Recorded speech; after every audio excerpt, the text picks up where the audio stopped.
Once upon a time, two boys grew up playing hockey in the village of Terrace, British Columbia. One of them went on to play in the National Hockey League. The other became a comedian. Now, one flies planes and coaches youth hockey. The other is still a comedian and owns new skates. This is their podcast, Enjoying Orange Slices with Jeff and Ian. Well, hello, Jeff. It's summertime. It's summertime. And I'm in Terrace, so that means I'm wearing a jacket. I talked to my mom last night. She's sitting there all bundled up. And it's been dark in Vegas for about 2 hours. But then she's still talking. And so as I'm talking to my mom, it's getting darker and darker. And I can't even see her, but she's still all bundled up in her jacket. And but it's supposed to warm up there this weekend, right? So you can... tomorrow it's supposed to warm up, and it was trying to get sunny today. But I will say this: I went and picked up some medication for my mom at Shoppers Drug Mart, and I followed a guy out with a North Face jacket on. So that means it's a little chilly. Well, we freely admit that we're soft. We live in the South now, so yeah. But when you see the locals wandering around with their North Face on, they're not too happy about it either. But the thing is, the perfect temperature up there is probably about 22, 23 Celsius. Perfect. Because then everybody's happy, right?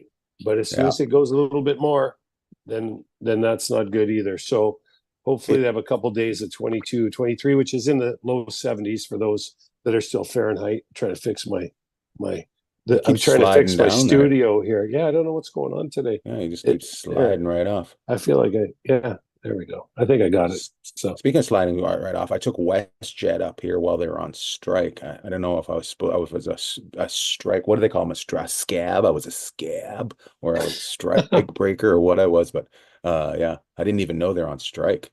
Well, you didn't cross the picket line to go to work. You just crossed it to go to see your mom and dad. So I'm not sure. Enough.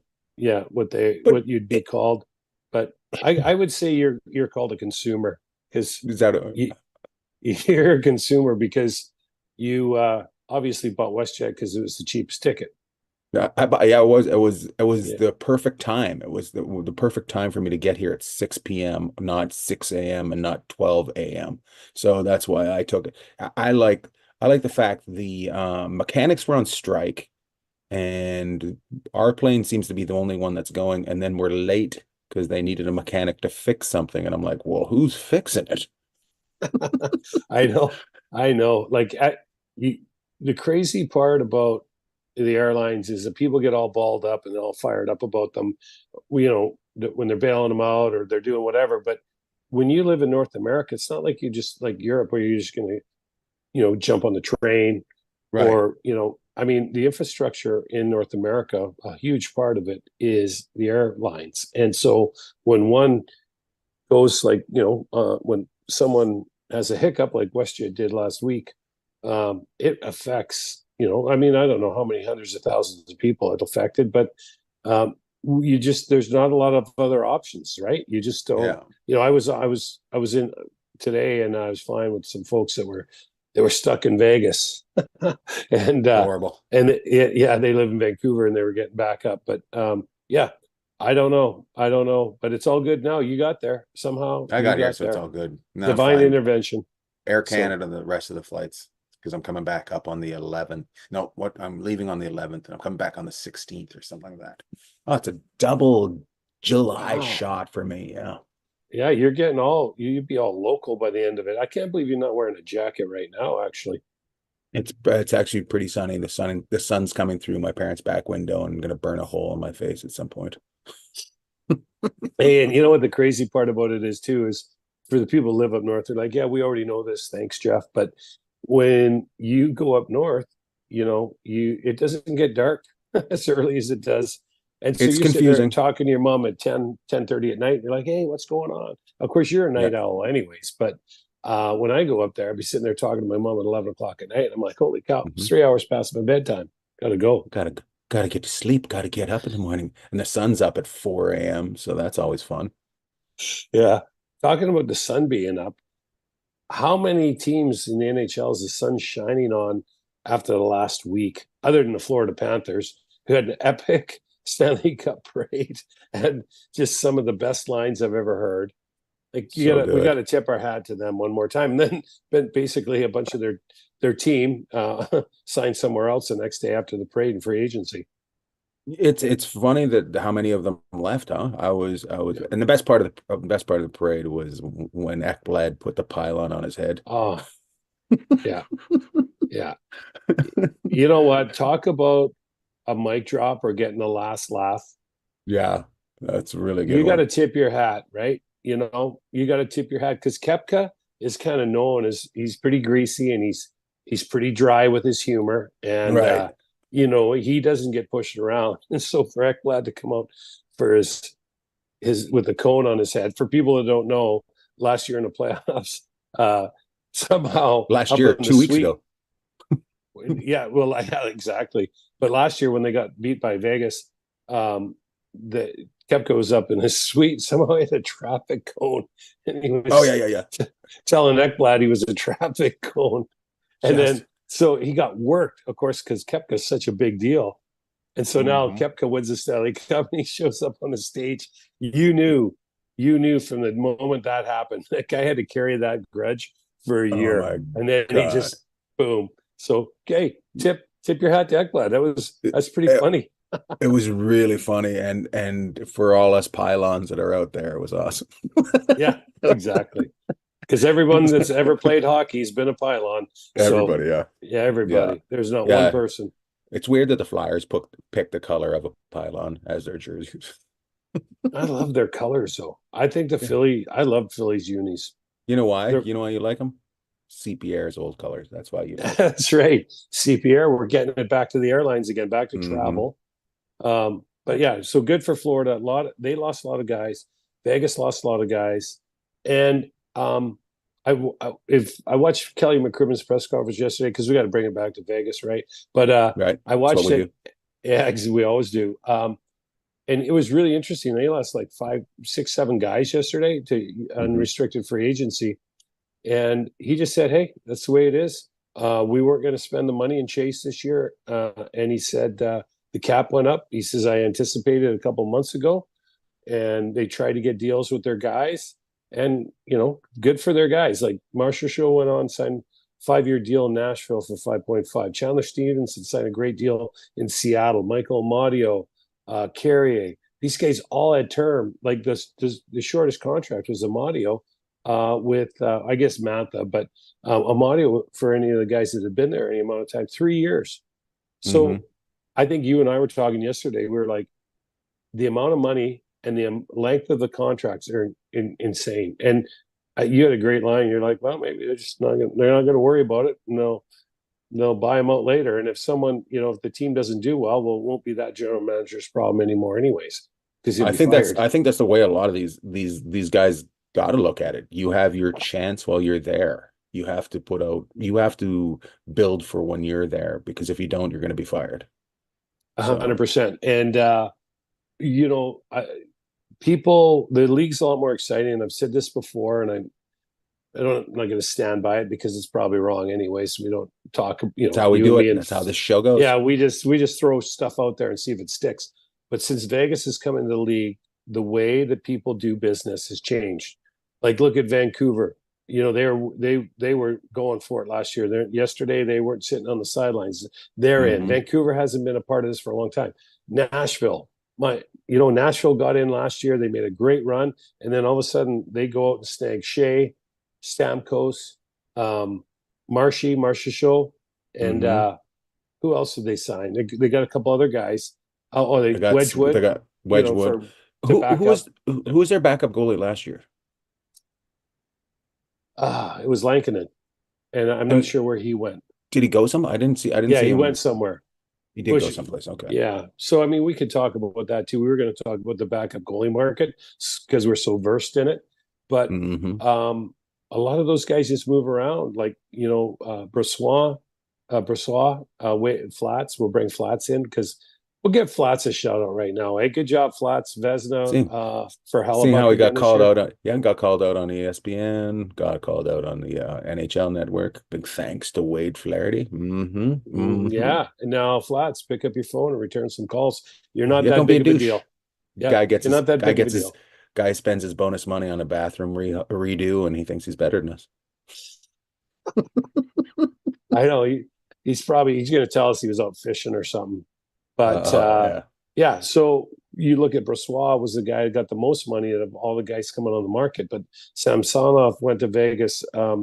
Wedgwood left Dallas. DeSmith left, and went to Nashville. DeSmith left Vancouver, went to Dallas, and there I see James Reimer signed today in Buffalo. Who did he sign with? Buffalo. Buffalo, yeah. So we've talked about Buffalo. I don't think Buffalo's going to get any better in any way. I think I don't know. It's so sad. Such a good jersey that should be winning something. I know, that's one of my favorites too. I think Buffalo's jerseys are amazing. But here's the thing: getting back to, we're trying to loop it back because we got to get into the goaltender thing because we're definitely wrong there. But if you think about it, like there was $1 billion spent yesterday. $1 billion. Incredible, right? Yeah. And so there's three entities roughly, right? Well, I guess the fourth if you include the agents, but you got the players. So the players are going to be happy as long as the money's going up. They're not going to say too much. The owners, as long as they're making money, and Utah, everyone's happy. Utah's going now. They're not going to say much. And then the league is just kind of this third party that basically answers to the owners, but they got to make sure the players are in a good spot too. And everybody has got to sit there after yesterday and go, there's no shortage of cash in the NHL. And what's really nice to see is a team that was kind of one of the weaker ones when they were in Arizona, moved to Utah and open up the bank. And then Seattle decide they were going to get into it yesterday too and go, hey, we've had enough. Right. Every team that's kind of on the cusp, and Nashville probably the biggest splash, but they all jumped into it. So we'll see. Were you expecting anything out of New York? Were you expecting a trade about Trouba? Were you expecting more going on there? Because didn't he open up more teams to go to July 1st? Yeah, well, he only has a 15-team no trade, but I don't think you're going to screw your captain over. So the place that they're trying to get him to, which I think would be a great fit because they got some of his old Michigan teammates there. Oh, look at me. He's sliding down again. Yeah, I'm sliding down. He played with Kopp and he played with Comfer and in Michigan. So he was all there with Michael, our favorite agent, Michael Chason. And so Trouba and Michael are the same age? Yeah, they were. Trouba was a little bit older, I think. And you know who else was there too at that time? It was Hyman. I remember him being there, mostly because Michael told me and Randy told me. But so they had some unbelievable players, right? And there's more of them in the NHL. But I think they're trying to work the deal, or were, at least in the press, of trying to get Trouba to Detroit because then it'd be kind of a coming home party for him.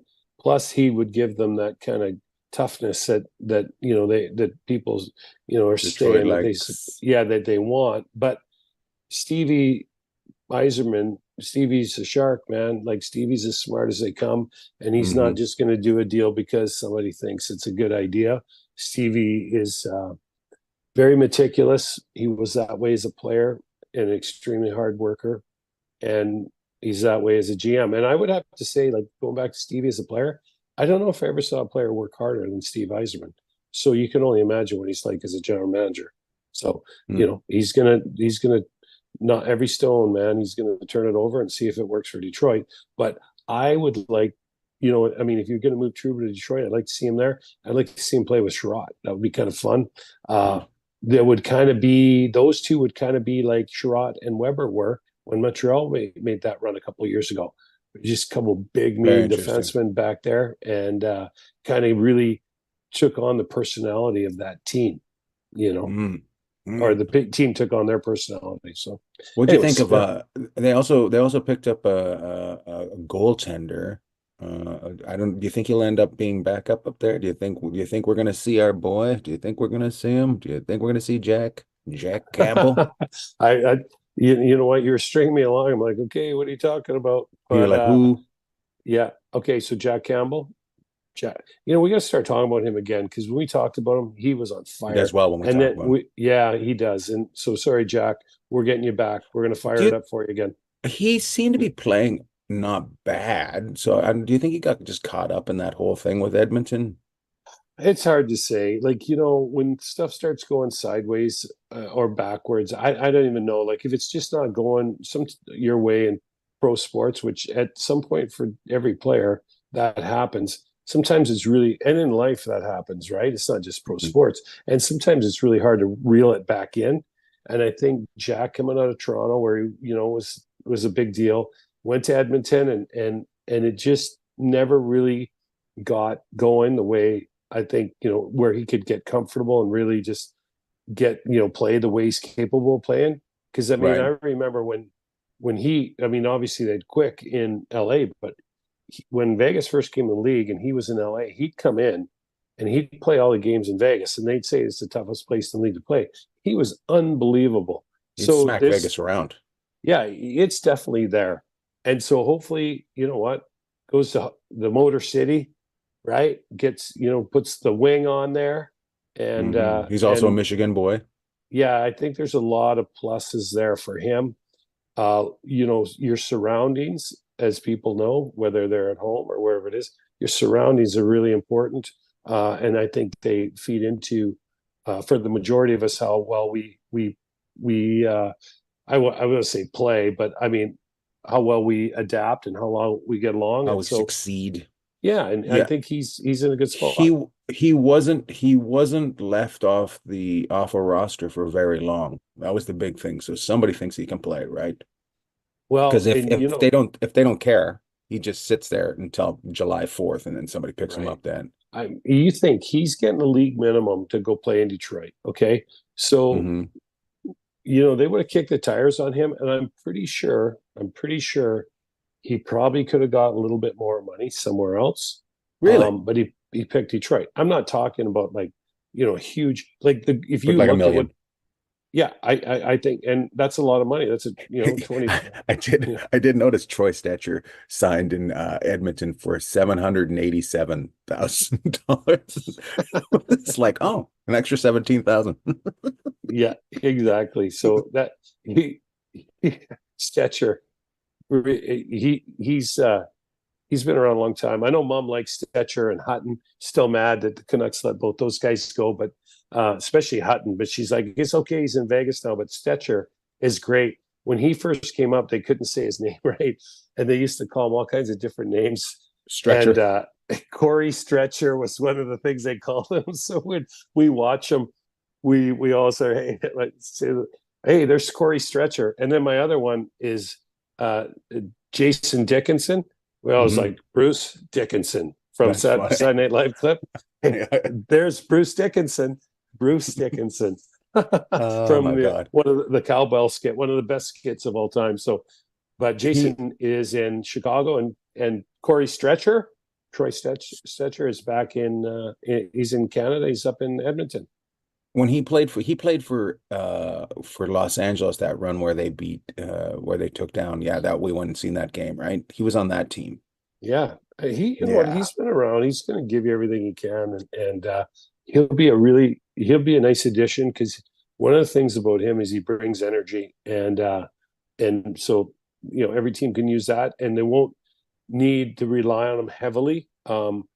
But I think guys are looking at Edmonton going, hey, with this McDavid and Draisaitl guy, those two guys, probably not a bad place to play. And talking about Edmonton, love the Arvidsson signing and the Skinner signing, Jeff Skinner, two guys that'll fit in there really nice. They re-signed Janmark. And Yeah, they're Janmark, it seemed talking like a about, deal, right? yeah, Yeah. it's at 1.8, right? I thought it was a really good deal for him the way he played. Yeah, I thought he was great. Yeah. They're talking about how they have one guy that's never not in the Stanley Cup Finals and Corey Perry, and then Skinner, who's never been to the Stanley Cup playoffs. Yeah. Yeah. Skinner over 1,000 games. And Not one in the he playoffs. he was drafted first round pick to Carolina years and years ago. But those two guys really fit in nice because Edmonton does like it. Carolina was able to reel them in the last game, but Edmonton, when they can, like, play, they don't play chaotic anymore because they actually defend way better than they ever did. But they can put so much stress on you with their pace, and Arvidsson just goes and goes and goes. He actually, if you're a Vancouver fan and you like Höglander, I think Höglander is kind of Arvidsson light. I love Arvidsson and Skinner. Arvidsson's a little bit bigger, right? So, yeah, maybe a little bit, but they're pretty similar players. And so that's who I would compare for people. I don't know, because all of a sudden I think everyone that listens to shows is a Vancouver fan, but Arvidsson's been around a long time. And here's something I'm gonna bring up with you. A couple years ago, we talked about how the league's going younger. I thought it was kind of maybe doing a leveling off thing with this free agency thing. Like, how older guys were left out a lot a couple years ago. They kind of brought them back in. And I don't know, do you think that has anything to do with the older guys? There was some older guys in the Stanley Cup finals this year and the year before. Well, let's see here. So you had Kessel in Vegas, who was kind of a real calming influence, right? And then this year you had Corey Perry, who got, I think he really helped Edmonton because, he seemed to calm the ship when they brought him in. And you know what? There isn't anybody that's in that dressing room that's going to try him on for size. So Corey Perry could come in, and he, just by his presence, helped settle it down. Talking about older guys, like you got me thinking again, because I started going through the guys, and Trotz is now GM in Nashville, and what he's trying to do. If you look at their older guys and you look at the guys he's bringing in, okay, Stamkos, Hall of Famer, Stanley Cup champion; O'Reilly, Hall of Famer, Stanley Cup champion; Marshawn, Stanley Cup champion; Conn Smythe, Marshy. Hey, what happened? Marshy, the way he's going, if he keeps scoring, he'll be a Hall of Famer too. And then another guy that I was thinking of on the back end is Schenn.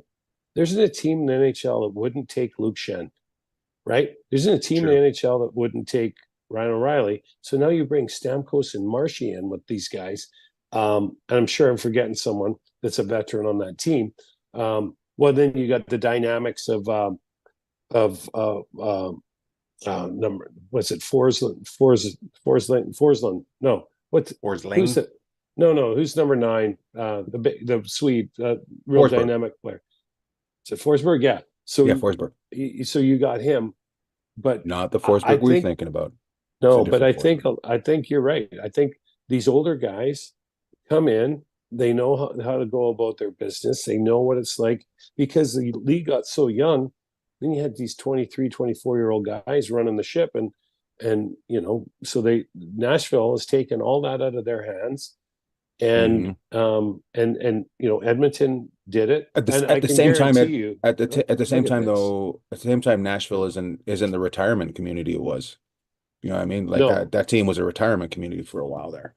So yeah, well, and you look at they traded away McDonough. It's like, oh, that's kind of interesting.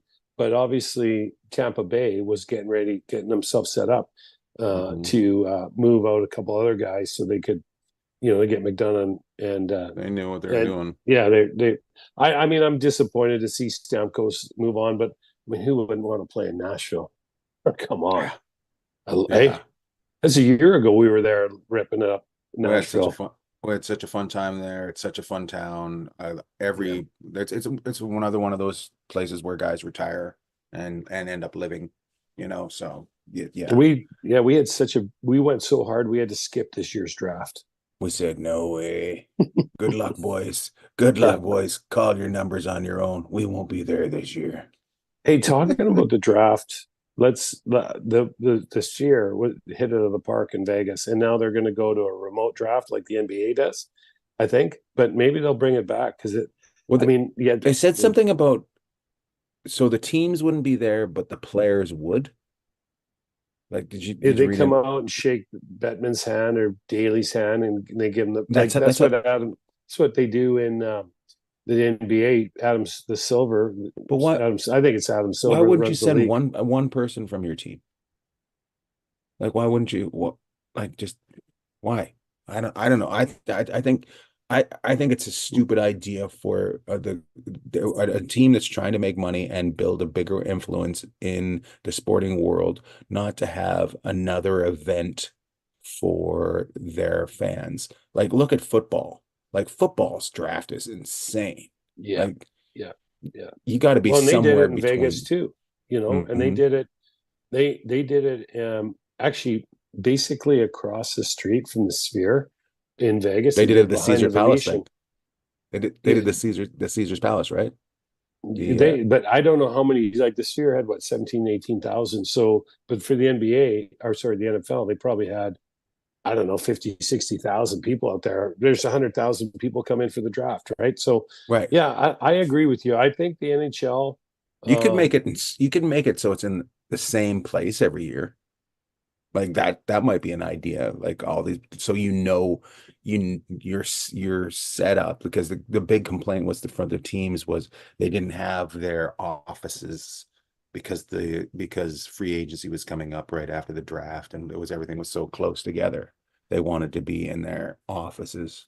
I'm just no, like, I can come totally, on. I can see that, but it's like, But hey everything's so guys, remote, right? Remote now. What? yeah, I Yeah, get it. Maybe you got your I favorite don't. chair you want to sit in. I don't know, but the whole thing is like, but You're drafting we, a player. You're not playing Santa Claus at Christmas time. I, I can't, I don't know. I just think we're getting too, My chirps, my chirps, my favorite chirp. that's right. Only Santa gets his own chair. Um, yeah, I don't know. I think it would, I'd like to see it. We just had such a good time in Nashville. Vegas was a home run. Obviously, logistics and moving people around, players and their families around, and the teams having access to what they feel they need. Um, but here's the thing: everybody minus Edmonton and Florida But had multiple, like a lot of time. If you want to right, go that direction to focus on who they but wanted also to draft. with the free agency, they've learned this year to make money, you got to spend money. Well, it's got to be the same thing for everything. It's not just that. It's don't cut corners here. Spend the money Yeah. to make money. That they're going to make money as an organization, as a league, if they make that an event. Well, here's a question for you: is Celine Dion going to come out and read Montreal's pick? Right? If you know what I mean, if it's a remote thing, Yeah. is I love Buffer? I love how secret they had to keep it. If nobody could know, if anybody find out, I not read the name. Did you know that? No, They had to sneak her in a bag basically to come out because she didn't want anyone to know she was there. I love her. She's so awesome. She's like, if anybody you know finds what? out, if anybody asks for an autograph, I won't do it. You know why she does that though? Why? Because she can. Because she can. I thought you were going to say because she's French. C'est And she can Québécois. she can do whatever she wants. And then Buffer came out and Yeah. read Philly, so you're going to lose some of that personalized touch and that people gravitate to. Like, I mean, I don't know how many people sent me the video of her walking out, and then how many people online Buffer. Yeah. Let's get ready to rumble from Philly. So you know, the NBA is a different animal. The NBA and the NFL and even Major League Baseball, they get some liberties. They get to take liberties and they get to do things differently that I don't believe the NHL has at their fingertips. So I Well, think baseball's you draft is you boring. well, yeah, but whatever Happens it during the is, season, I think. yeah, they do whatever yeah, it's not a big deal, but the NFL draft's a big deal, the NBA draft's a big deal, and the NHL draft's a big deal. And you got to find a way to, push your way into the conversation, and grow your game. And when Celine Dion's coming out and Buffer's coming out, people are Well, seeing this, you're getting we've talked eyes. about it before. It's because you got to make it an event. It's got to be an event. It's like, Yep. that Barbie movie made so much money because people were dressing up like that. They were getting pictures. They were having parties as they were going to see the movie. Everything's built for us to stay at home now. So if you don't build it so it's more of an event and fun, and it's not something you're going to be doing at home, you're not going to win. You're just, it's going to be lackluster. And if they try to save one dime, they're not going to make $2. You know what I mean? No, no, So I agree with you 100%. And one of the things that's, once hockey started pushing itself out from that's the way we've always done it, it's taken off. And they moved Phoenix or Arizona to Utah. Now they needed the ownership, the Smiths, to step up, which they did. But they did that seamlessly. That guy won the lottery. Can you imagine? You're already rich, and then you just win that team. You know what I mean? Yeah, that guy's gonna do so well. Well, and here's the other thing: the Arizona franchise, they stopped the land sale. They say, hey, last week we're not doing it, and the other guy's already out. He's already out, and so he's big already win said, for the I'm league. Done. Yeah. I don't know. Yeah, I don't know. Because they figured it was going to be 5 to 7 years, right, before they would have another team there, and now it looks like it'll be quicker. It's hard to say. They're going to have to find a building, but it was a home run. The situation, obviously, in Arizona needs to get itself figured out. But the NHL is laughing all the way to the bank. The Arizona government, that Tempe, Arizona government was saying, we don't want to be in business with this guy. That's what was going on. So something was shady in that whole thing. Yeah. Well, we're talking way too much hockey this week, but we brought in business there for a second. So business was fun. Business was fun. Yep. I like Utah. I like Utah's jerseys. I like Utah. I like Utah Hockey Club. I like that. I think it's different. And when they put a name on it, which they will, so I mean, maybe I don't know, maybe they won't, but I think they will to monetize it. But yeah, they're the only hockey club. Like everybody else is a hockey club, but they're actually the Detroit Red Wings Hockey Club. That's like the Utah Hockey Club. That's it. So and they get the big U on the front, and here we Utah. I loved it up there. Those players are going to love it. They're going to love it up there. It's a great place.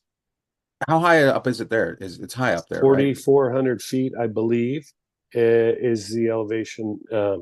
So that's where in the valley, 4,400 feet.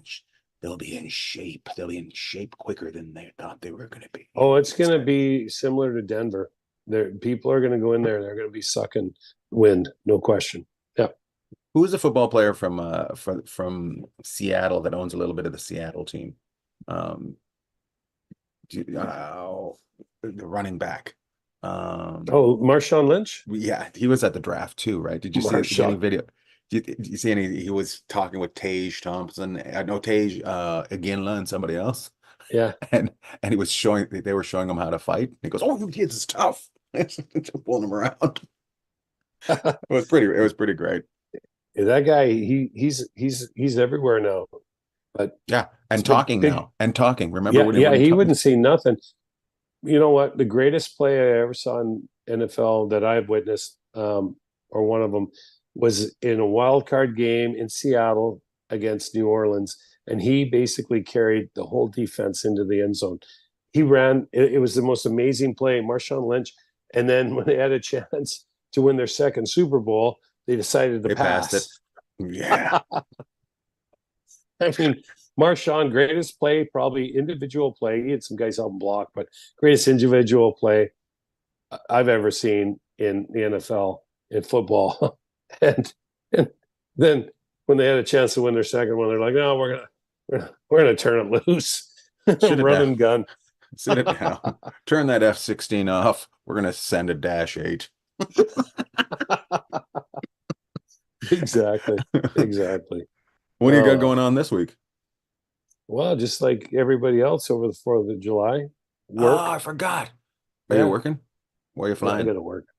All over. East, west. You're doing east, west. Washington, San Diego, New York, everywhere. Oof.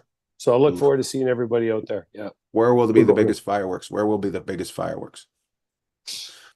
You know what? I bet you San Diego's probably not going to be bad. Obviously, New York's New York, but I was thinking San Diego probably puts on a pretty good show. Are you landing at night? Because that'd be pretty cool. Flying in the fireworks. No. I don't know if I'm. Yeah, actually, I am. We ended up in. Yeah, we do actually turn and go. We land it. We July 4th. I think we end up in New York. But here's one for you. One year when I was working back in the old days, we were coming up through Central California from LA. Forget where we're going, and we were like 20,000 feet, not near as high as you normally go. And the fireworks. It was the most amazing thing I've ever seen in my life. The sun had just set and everyone was down there going, sun's down, let's go. And it was just like, it was like 2 hours of just nonstop fireworks. It was awesome. So, That's funny. Yeah. I just don't want to be setting them off too close to the airport. You're like watching world destruction, but in a nice way. Oh, look at that. So beautiful. Yeah. Have you seen any of those drone shows from up in the air? But from up in the air? Oh no, I haven't seen them from up in the air. But you see Musk's satellite, so I call that a drone show because they're basically drones. Yeah, yeah. People, you see those all. I mean, but people see it on the ground all the time too. They're like, "Hey, what's that?" So it's Elon Musk. Don't worry. People are always freaking out. Is it going out or is it coming in? That's what they're always freaking out. Hey, don't you think, like, if you want to set off the ultimate fireworks, you should launch like NASA, and they do it off Vandenberg on the West Coast, right? California. Launch like a rocket with a satellite on it on July 4th. You should have a launch every year. You should have a launch. Yeah, just showing Everybody's off America. outside. It'd be like America. Cool. Yeah, America. Just shooting a big launch. I love rocket. Yeah. The best one ever. This is the best one ever. I love that everybody's just suddenly they put that spacecraft into orbit, and then they're like, oh, it's a Boeing. Are this guy's back yet? I don't think so. I don't think they're back. Boeing, the space shuttle Max is having problems.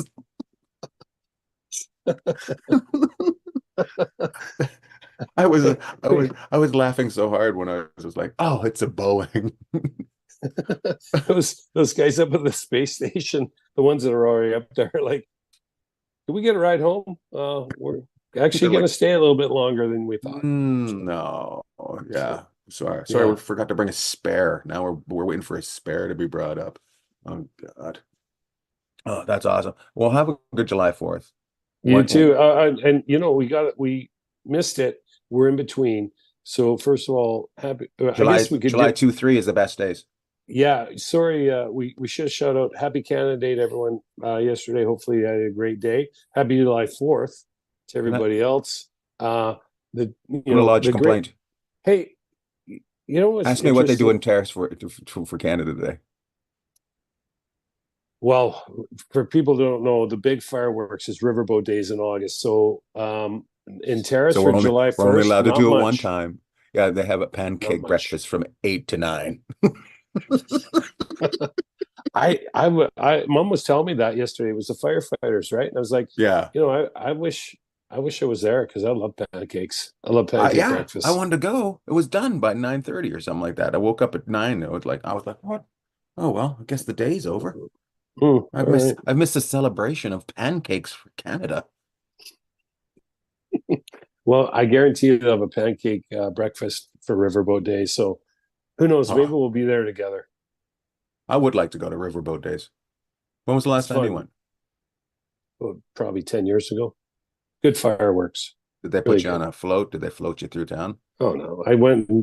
I think Mom and I sat before they even started the parade. Mom had a certain spot she wanted to go sit, but I think the parade starts over there. Mom, no, we're sitting here. So I think we were in the area where they were still getting everyone together. That's how far away we were from the route.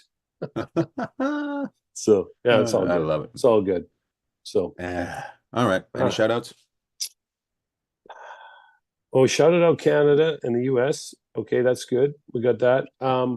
Shout it out. You know what? I'm going to shout out. I'm going to pull a page out of your book. I don't normally do this. I'm going to shout my mom out this week because she is a trooper, and I love it when I sit and talk to her, and it's the middle of summer, and she's got her winter jacket on. So shout out to my mom. because you can't phase those people from the prairie. So shout out to Mom. Yeah. Good job, Mom. You know what Don Cherry would say? She's a good Canadian girl. Yeah. Yeah.